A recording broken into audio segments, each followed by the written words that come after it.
Good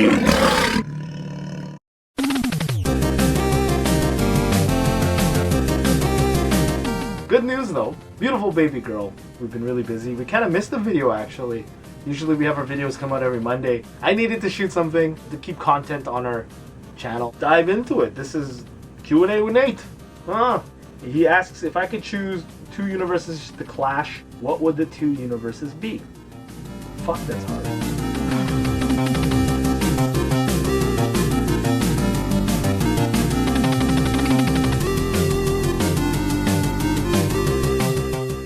Okay, that's a hard question, so I'm just gonna pick two of my favorite franchises of all time and mash them together. Resident Evil versus Mega Man. Ooh, that's not bad. Resident Evil versus Zelda, that'd be pretty cool too, actually. Hyrule zombies and stuff.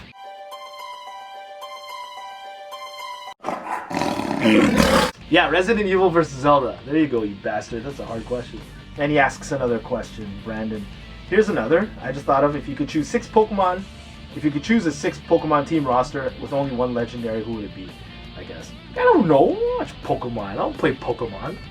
My team would be Pikachu, Staryu, Meowth, Onix, Ash Ketchum, and Brock. Solid team. Solid team. Stu Fish. What up, Stu? Ryu or Ken and why? This actually was a good question because like Lester goes into it. Bastard Lester. He's like, Nate hates Ken because I kick his ass when we play Street Fighter 2 Hyper. LOL, Lester. And he does. I've been practicing. Lester has this thing where he can't pick anyone but Ken, okay? And he throws the crap out of me, which I hate. But I think I could beat Lester. So Lester, when my arcade is broken right now, but when we fix it, we're gonna add like a freaking webcam on it and video capturing, and we're gonna do Nate versus Lester Street Fighter, and we'll prove who's the better fighter. And then, Kid Shoryuken goes, Ken is like Ryu, if Ryu had some sort of personality. It's just true, because Ryu's kind of lame, right? Is Ken half Japanese? I think that's what I got from the Street Fighter live action thing that they shot on YouTube, the Assassin's Fist. I think he's half Japanese, right? I didn't know that. I would pick Ken. Ken's freaking cool. But Ryu's more powerful, right? He gets like darker dough. See, Ryu's lame on the outside, but inside you could tell he has this like struggle where his dark side is trying to be controlled by his good side, and you know that's an exciting story in itself, right? It's like Goki and Goken are actually fighting inside Ryu. See, in that respect, Ryu's pretty cool. Just outside, he's kind of lame. Robin Romer, how does the arrival of my new child? Congrats, thank you, Robin. How has that and how will it affect your collecting? Okay. This is already happening. It's not the end of days, but it just forces me to be smarter with my collecting. If you're local here in Winnipeg, you know that. Like, I was on our local retro buy and sell on Facebook, and I've been selling quite a bit of things. I even sold one of my favorite games of all time, my rarest game ever, I think, that I owned. I sold it. I kept it in the family, but if you want to see what game that was, check out River City Pickups. We did a pickup video on it. At least it still stays kind of like close to me in a family, and I know it goes to a guy will probably never sell it, okay? And he needed it to complete his Zelda collection. But yeah, it just forces me to be smarter. I've slowed down obviously a little bit. Actually, I haven't. If you look around, I do have a lot of pickups. I'll show you at the end of this video. I'll do like a mini room tour, and you'll see I have quite a bit of pickups still. It's not coming out of the account as much anymore. You know, it's coming out of sailing and trying to get my collection to pay for itself. If you want to know how that's done, you check out NT1138. You know, buy some stuff, resell some stuff. That's how he does it. And that's how I do it as well. PK's Retro Reviews. Like PK Retro Reviews on Facebook, I actually really do enjoy their posts. He actually does kind of keep my timeline thread thing very interesting. But he asks if I could be any video game character, who would I be? Ye Honda, you bastards, I know you're thinking it. If I could be any character, okay, I do like Balrog in Street Fighter. It's interesting. Who would I be? I wouldn't want to be a character in like a survival horror game. Like I wouldn't want to be Leon Kennedy. You ever play Resident Evil 4? How about we do some overtime, Leon? Oh. So, after you take me back to my place, how about we do some, overtime? And Leon says no. What an idiot. Good question, though. Good question. Dwayne The Rock Robertson is not really The Rock. What are my 3 favorite games of all time? This is a very difficult question. I always say it's like saying who's the best rapper of all time. There is no best. But personal pick for me, love Final Fantasy 2 / Final Fantasy 4 in Japan. I play that game every year. Once a year, play that game. I do love the Resident Evil series, but my favorite Resident Evil game is Resident Evil 4. Resident Evil 5 and 6 just killed it for me. How about we do some overtime? Street Fighter 2. It would have to be. It's probably the game I've played the longest and most consistently throughout the year. Street Fighter 2 Turbo. That's me and Lester's go-to game. We play it all the time. And yeah. Well, I actually answered that question a lot easier than I thought I would. The Sega Stoner. What's up? We were just talking about the Sega Stoner. If I could save the world from zombie doom, but would never own a game again, what would I do?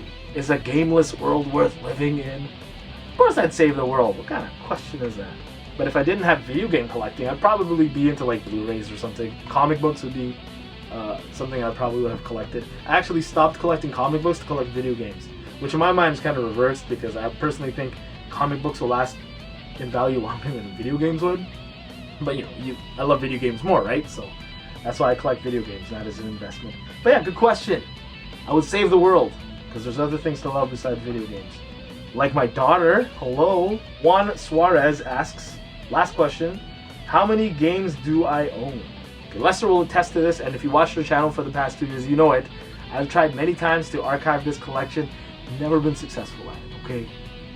But I know for sure we did a general count, and I am over 1,200 video games, which is not too bad, I guess. I've sold a big chunk of stuff off too, and I'm trying to curate my collection more to games that I really like, rather than just owning a bunch of stuff. But if you've been collecting as long as we have been, you'll know like sometimes you'll have to buy a whole lot of games just to get that 1 or 2 games inside that lot that you like. And then I have like games in storage that really are just like NHL 2000, which I can't do anything with. But yeah, 1,200 games for sure. I'm gonna try to archive all this stuff one day. And there you have it, Q&A with Nate. Thank you to our 2,693 subscribers video. Q&A with Nate. Really just did this so we would continue to have some sort of content on our channel, and I hope this would be like a quick edit video. So yeah guys, thank you very much for watching. Please don't forget to rate, comment, and subscribe. Like us on Facebook, facebook.com/Thriftdwellers with an S, the hottest internet website on the internet today. I miss Lester. And stay tuned after the credits. I'll do a little mini game room tour. Am I wearing pants? That's for you to decide. So as promised, here is the video game room tour for Headbutt Coffee, the Q&A edition with Nate. Like I said, it's been messy, people have been in here. But yeah, it kind of looks like a real room now, right? So when you come in, I put a TV up here. I don't know why I did that. I was just, my wife was in labor, and I'm like, a TV would look great up there. So I put a TV up there. There's a light there. PlayStation cabinet is in this corner here. Put up some wall art. I put some shelves over here. I took out one of the shelves so that I could fit these 2 chairs in here. These shelves are all the same. This is going to be a quick room tour, okay? Because I plan to do a real room tour when the room's all clean. Pickup video coming soon. Another pickup video coming soon. Another pickup video coming soon. Statues. I made a comment on Facebook that my next thing that I want to collect are statues. So yeah, I want to collect statues. You got the Sega stuff over here, Master System. Sorry, EdT1138, this is sad. My Dreamcast, repro covers. This is my real Dreamcast games. And the Sega Saturn collection, small but precious and dear to my heart.